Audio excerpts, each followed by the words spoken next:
mga paputok.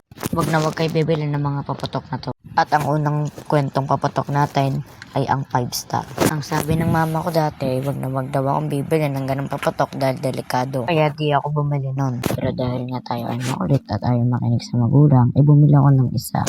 At sa sobrang katigas ng mukha ko ay pinaputok. At pagpaputok ko ng 5 star ay tumama ito sa isang bata at siya ay naghalit.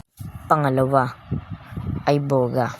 At dito sa paputok na to ay nag-enjoy talaga ako. Kasi para ako nagpapaputok ng kanyon sa tuwing pinipindot ko yung cricket at pumuputok siya. At one time pumunta ako sa tropa ko para magpaputok ng boga sa pilit. Yun, binalik ko sa kanya. Pangatlo ay papa. Papa pa yung masasabi kong masaya din siya ipaputok. Pero mahina siya at napakamahal. At pagbili ko nun, pinaputok ko na yun agad. Guys, maraming salamat sa panonood. And don't forget to like, share, and subscribe. Mag-subscribe na kayo para maglabas pa ako ng mga video kagaya nito. Kaya, yun lang. Bye.